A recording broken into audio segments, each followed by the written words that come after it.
It's all about exposure and arrest this week. So who's getting pulled over by the police?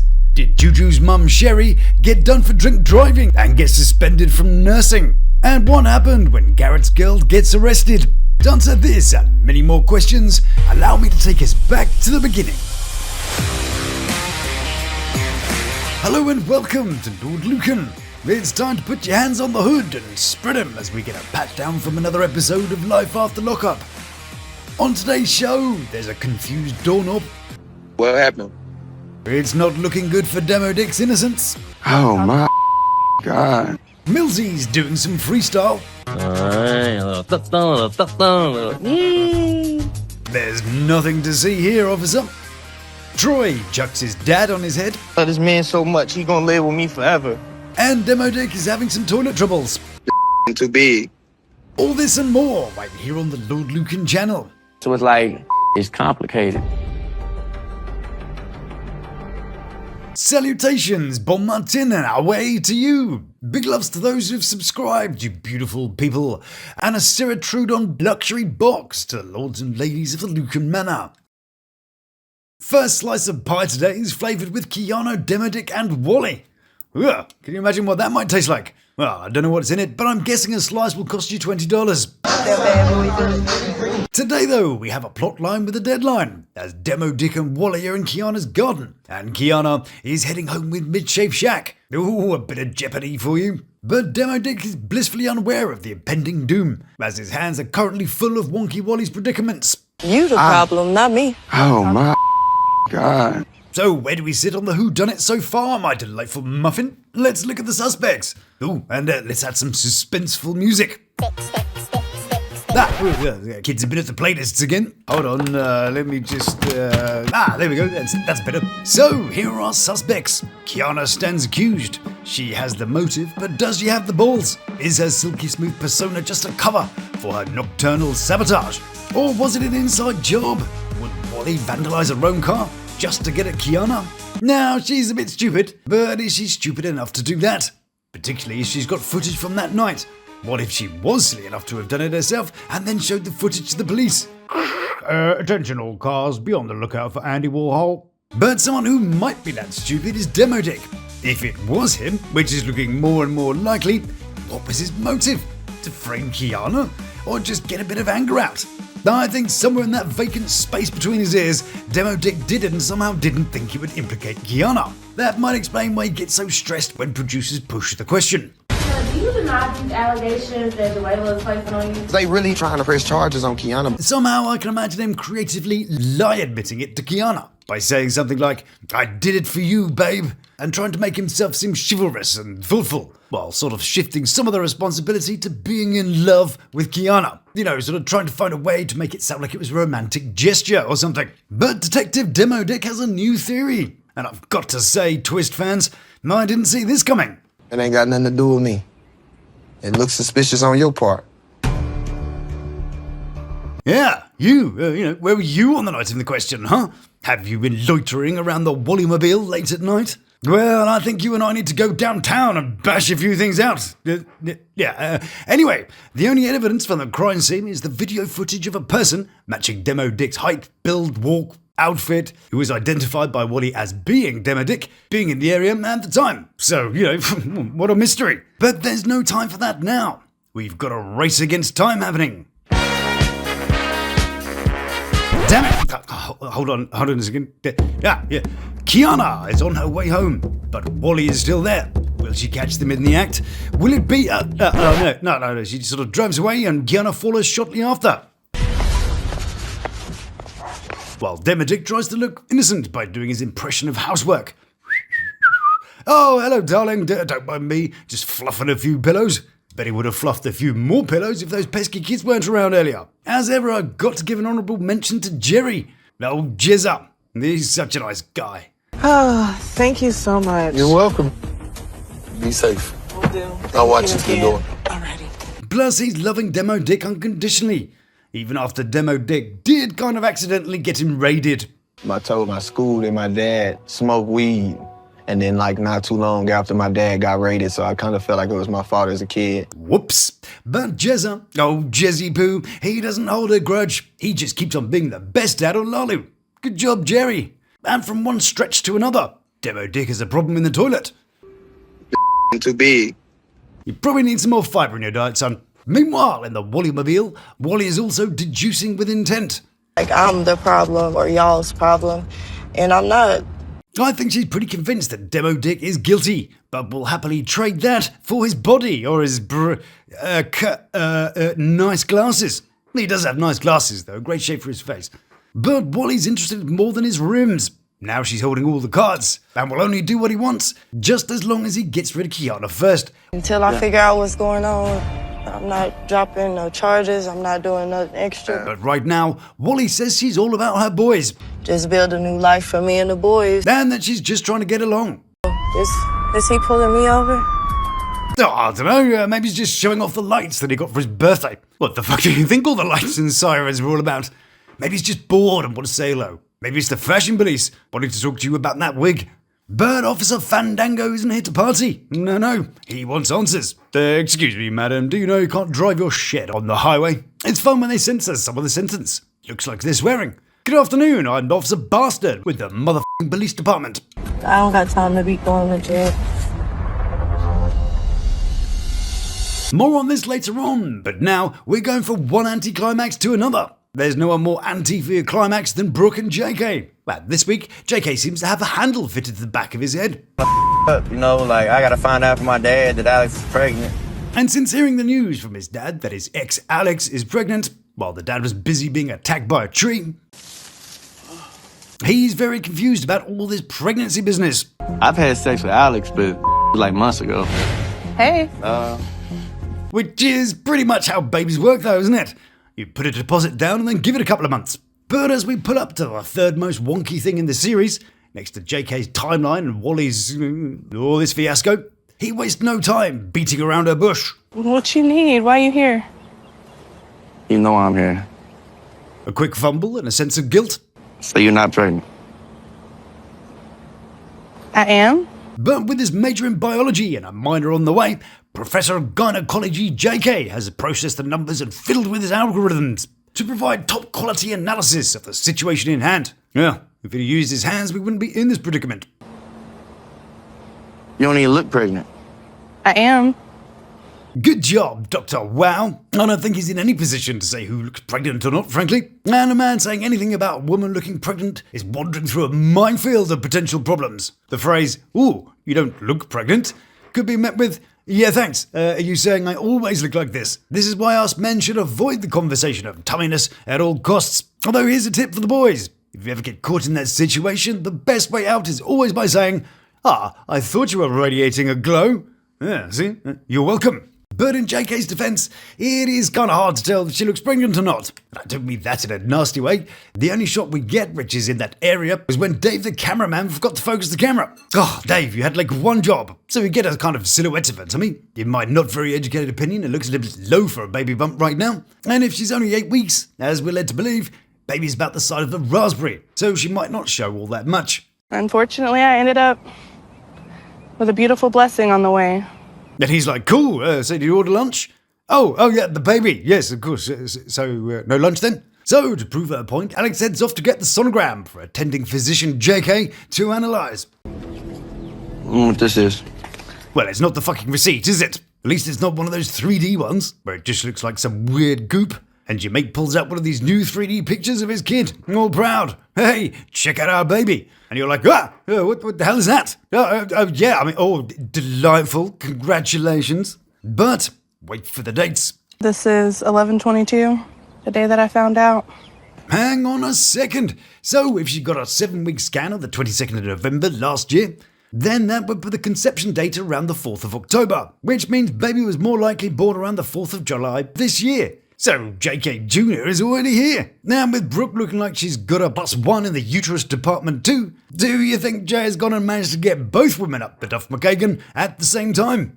Well, I think there's a fair chance of that. In fact, I'll hang my little hat on the fact that that might be the twist at the end of the series. And I think JK needs a little twist at the end of it too. Or maybe a knot. That'll stop all these problems. But we've got to wait a minute as Surgeon General JK catches up. So how far along are you here? 7 weeks. On this day here? Yes. I actually love that he's trying to work it out on his fingers. But 12 hours later, then Alex thinks she's better jump in before JK's brain cell overheats. So that would put it in October. And while Alex explains what an October is, prepare yourself for quite possibly one of the most stupid things ever said on Lalu. I mean, that bar is pretty damn low. We've had some idiots along the way, haven't we? But JK here is failing to grasp the connection between him sleeping with Alex and the fact she's now pregnant. So what you mean? We was together in October. I mean, we was dealing with each other. I mean, he nearly gets it. Look, there's a pause. So what you mean? We was together in October. I mean, we was... Oh, you nearly got it, which means... Keep going, you've got this. We was dealing with each other. He was so close. And she was like, yeah, that's how babies happen. Maybe she needs a diagram. Needs a diaphragm, more like. Is it mine? Off the Syracuse, the capital city for roads with silly names. You know the local council have a sense of humour when there's a place called Dinglehole Road, Butternut Street, Dix Road, Butts Road, Ball Avenue, and Hooker Avenue. Hooker Avenue is delightful, by the way. It's even got a little billboard that says, no billboards. Good job. Today, Zeruiah and her friend Sahara are off to Buffalo to support Troy, who has suddenly decided he wants to celebrate his dad's life and will probably spend the most of the episode crying again. Troy's organised a gathering of people and they're thrilled that Zeruiah has arrived. This woman here is particularly pleased. More thrilled people over him. You can really tell she's ingratiated herself into the family there, can't you? Maybe it's because she's a hypocrite, and her shtick about healing is a bunch of low-effort bullshit. Posting low-energy spiritual fortune cookie quotes doesn't make you a healer. She's even stuck an F in the front of her existing brand, Heal, to make feel. Yeah, fantastic. And is repackaging pre-bought herbs and spices in boring non-labelled jars.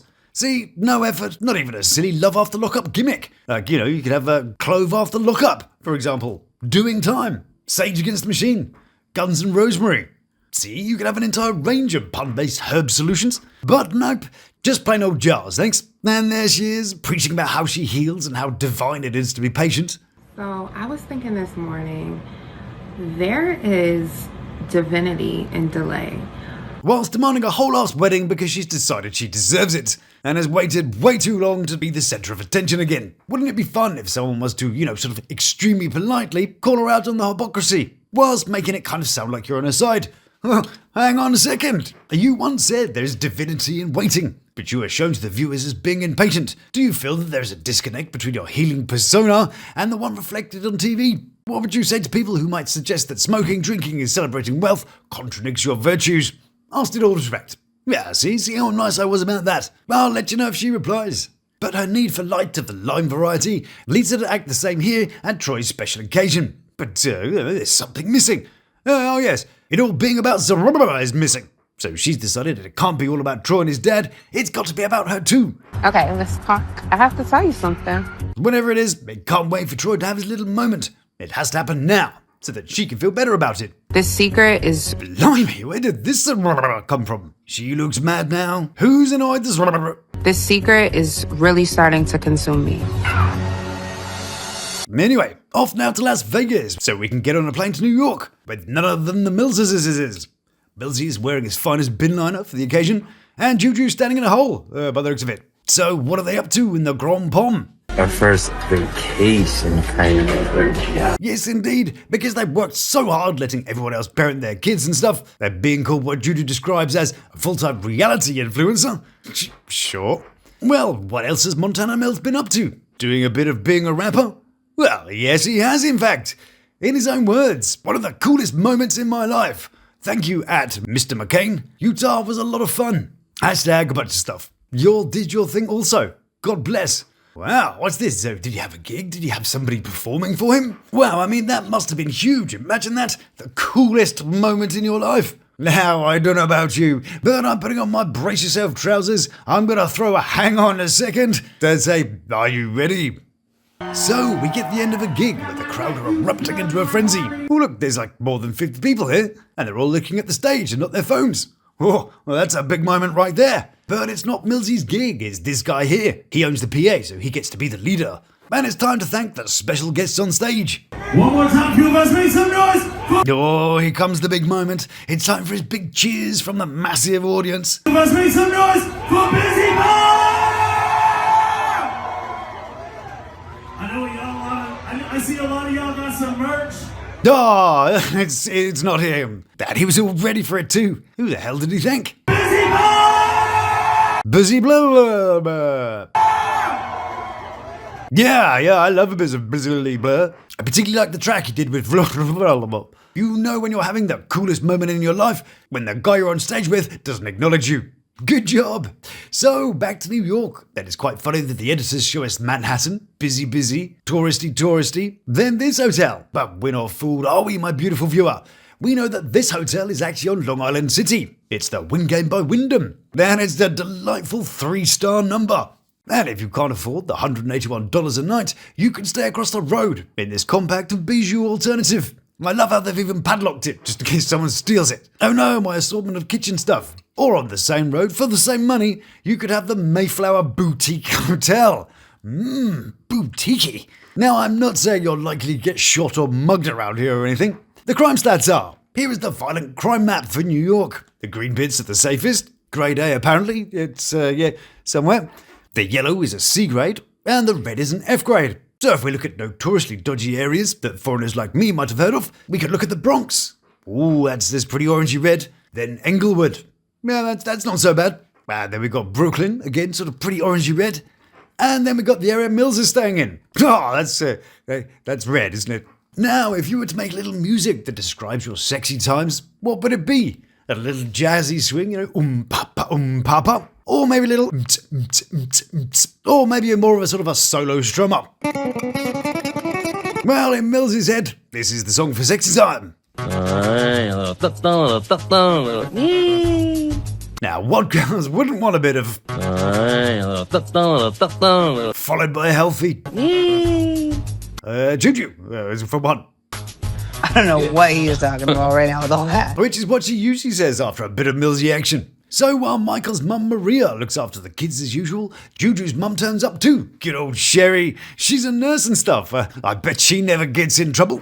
Hang on a second. Now, here's where I'd like you to check my homework. It's called Juju's mum got done for a DUI and was suspended from nursing. So I'll give you all the facts and you can form your own opinion. So in June this year, according to Prime Timer, fans of Love After Lockup were actively commenting on Sherry McCaffrey's absence. That's Juju's mummy, by the way, and her strained relationship with Justine. That's Juju. The episode aired in early September and showed Justine inviting her mother to the wedding, only to be met with a vague non-committal response. But is Sherry A. McCaffrey, or Sherry A. Tomaso, Tomato, from Rhode Island, the very same Sherry McCaffrey from Rhode Island that is being prosecuted here for drink driving whilst at work and subsequently suspended from nursing? It says she's a 59-year-old nurse, whereas Juju's mum, according to a little background check I've done on her, is 58. I know this is Sherry here, as Juju is listed as a previous inhabitant, with her former surname, Shelton. So these two Sherrys are from the same place, have the same job, and a startlingly similar name. So are they the same person? What do you think so far? But there's more. Let's see what she did.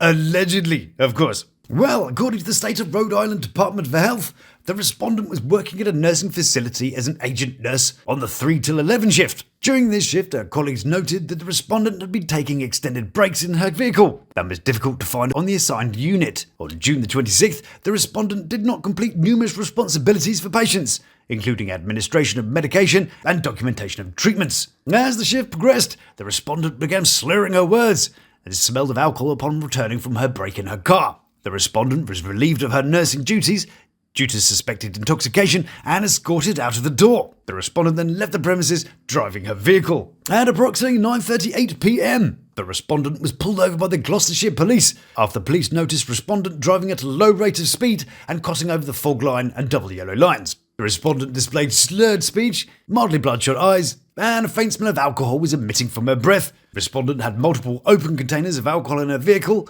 as well as an unopened bottle of wine in the front seat. The police performed a standardised field sobriety test and opined that the respondent was unfit to operate a motor vehicle in a safe manner. The respondent was placed under arrest for suspicion of DUI and received a summons for refusal to submit to a chemical test, a laned roadway violation, and operating below minimum speed. According to WPRI News, when the officer asked her if she was under the influence, she said, "I don't think so," which is always a good start. The medical board then found her guilty of 7 counts of professional conduct and suspended a licensed nurse. But what happened with the police? Well, McCaffrey faced the judge earlier this month on the DUI charge, where she pleaded not guilty and was released on a $1,000 personal reconnaissance. According to court records show McCaffrey was referred to the public defender's office, but no attorney has been listed as of Monday. Target 12, whoever they are, tried reaching McCaffrey by phone, but did not immediately hear back. So in essence, she was at work, got a bit bored and snuck out to her car every so often to get a little drinking going, didn't bother doing any of the stuff she was supposed to do, got caught out for being sozzled, went home and on the way got arrested. Good job. So then, what do you think? Was Sherry getting pissed at work? Or is it just a wild coincidence that there's another Sherry McCaffrey who also lives in Rubble and also had previous addresses in Providence and Pawtucket, and had a daughter who shares Justine's name, and also had an ex called Rocco Tommaso? Oh no, it's just a coincidence, right? Well, as a famous Hungarian actress once said, if I believe what I read about myself, I would hate my guts too. All right, Zsa, let's go. Now, before we move on, I do hope you found time to click the like and subscribe. And also, please consider hyping the video. It's free and helps me get out to a wider audience. Thank you in advance. In Scottsdale, Arizona, it's a full moon, and Coraline and Daniel are finalizing the details of their breakup. The bone of contention is the flat, and who gets custody of it? Daniel wants her to go, and she thinks he should go. So she rummages around for a threat to make him think twice. I can bring a ton of alcohol into the house and then call your PO up, and she'll kick you right out. Do it. Aside from that pesky film crew having recorded everything you said, that is what legal people called falsifying evidence, obstruction of justice, retaliation, and if he lost his liberty because of it, it would also be a civil rights violation. So, go ahead. See how that works out for you. But nah, she doesn't see it as dishonest. Because that's dishonest. It's not dishonest. That's my problem with you. Which annoys Daniel to the point of storming off. Kiss my ass. Bitch, dude. Drama. Ooh, that reminds me of that song from the other season. Drama queen. I like to drink. Rude. You don't have anything. Drama queen. Sticking it in, you know? Rude. I can have a little more time. So, no little goodbye trip around the bedroom? No one for luck? I wonder what naughty time with Coraline was like. Just a sour taste in my mouth now. 3 days later, and while Daniel's doing an interview, Coraline's been doing a little research in his room. And what did she find? Well, it's those pictures I've been showing you for the last few weeks, and a lengthy list of ladies in his DMs. Now, there really isn't a winner here, is there? Daniel's clearly a pussy for not being able to approach Coraline before she became too much for him, but I can't help but kinda like his yup response to her. You're literally cheating on me with so many women. Yep. I just looked at literally every message. Yep. It goes back from a long time ago. Good. He is an arsehole for what he did, regardless of how awful it must be to live with old Moni Pants. I think she's earned the right to call him a piece of shit, albeit the result that everybody saw coming. Good. You're people Good, thank you. are literal people. That is awful behavior. Okay, stay out of my room. So is that the end now for these two? Will we get a little more this season? Well, we'll have to wait and see. Eat. Back over to Lubbock, and we're with Wally as she's being pulled over. But what's happening? Are we going to give those cavities a once-over? Will she be blowing on his breathalyzer? Nope, she flashed up on the system for having warrants. Ones that she's currently making payments on. Well, that was all a bit of a letdown, wasn't it? He didn't tase her or anything. Are you sure, officer? Yeah, have you seen that dodgy wig? You should do it for crimes against head furniture. And I don't know why they mask his voice.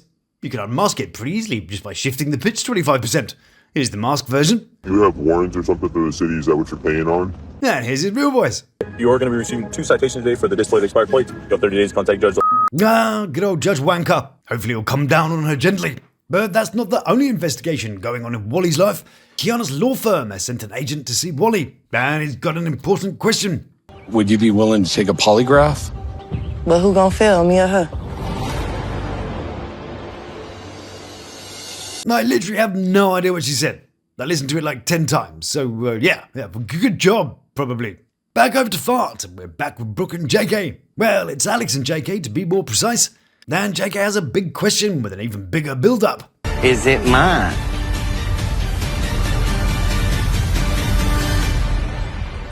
Maybe! Turns out, Shrek wasn't the only ogre peeling Fiona's onions. That's a bit of karma right there, isn't it? JK thought he was the smart one, flitting about between the women, but little did he know that Alex was also big flexible with her swamp.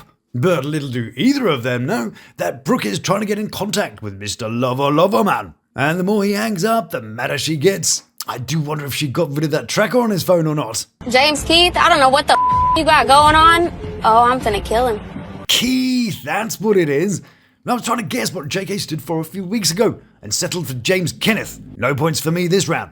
So, James Keith wants a DNA test to see who the daddy. But he'll have to wait until the baby's born for that. No, at the end of the day, I've always wanted a child, but at the same time, like, I know God moves in mysterious ways. There you go, blaming me again.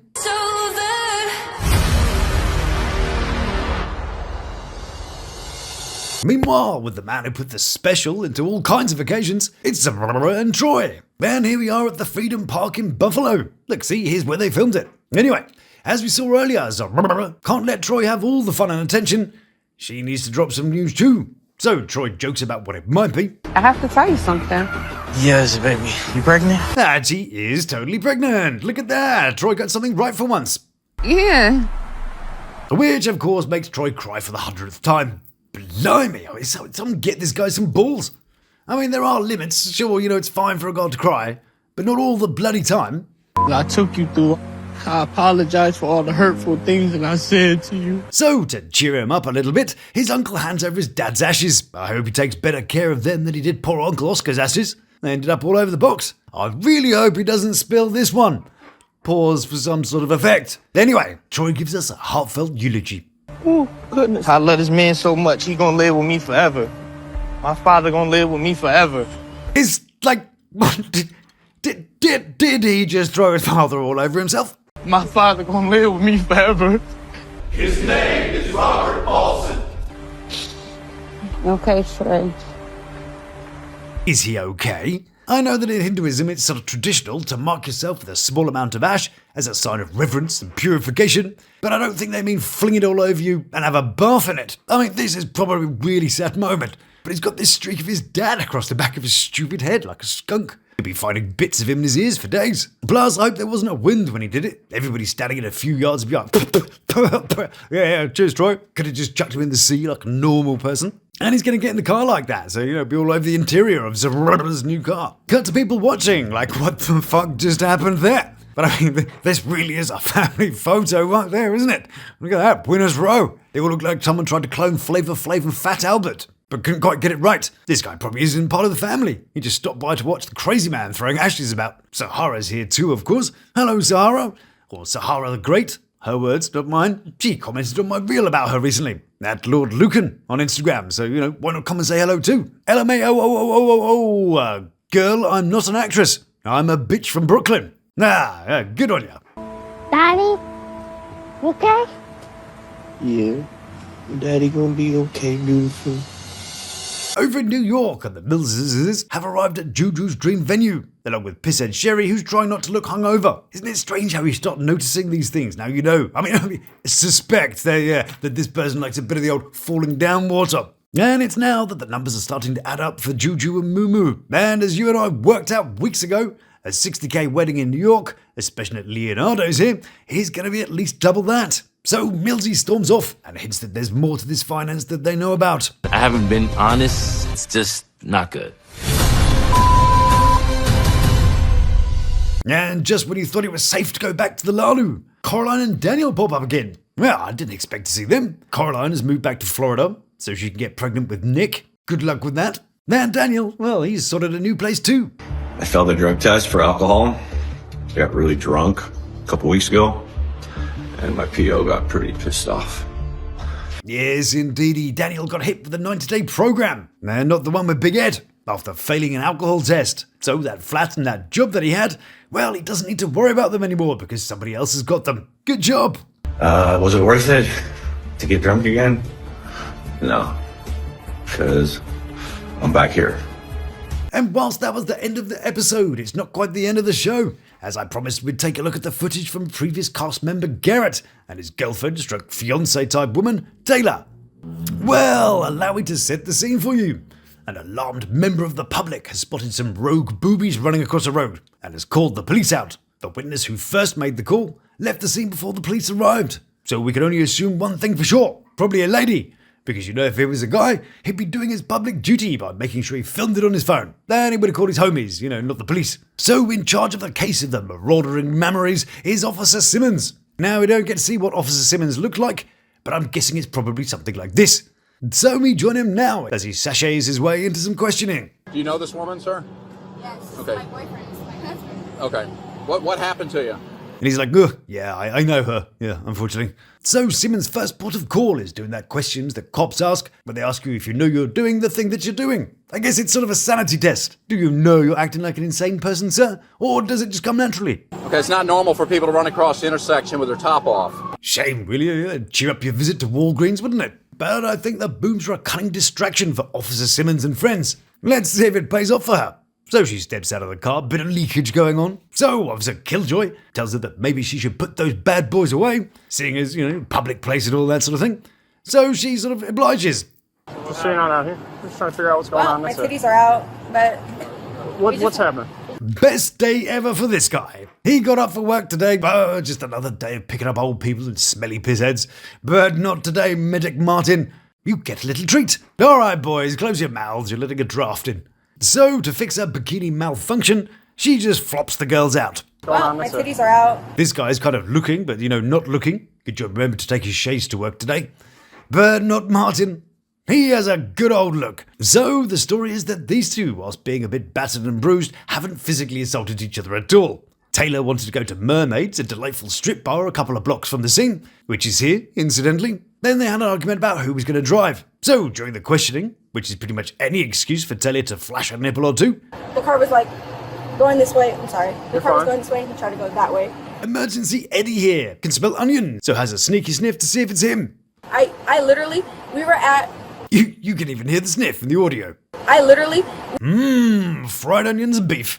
It is strange though, isn't it, that at no point do any of these pervs, emergency personnel, or whatever you call them, say, how about you strap those back in? You're clearly still wearing a bikini top, but nope, no, that would ruin all the fun. Going this way, I'm sorry. The car was going this way. See? Yeah, it's fine. Yeah. Chatting away with my tips flapping about in the wind, like it's totally normal. Martin's over here getting his gloves ready. So I've never seen a man so ready to get his hands on your vitals. So I gave her a quick once over, Terry. I don't mind. I'm not busy. Next on the scene, to pretend to be helpful in exchange for a cheeky peeky, there's this guy.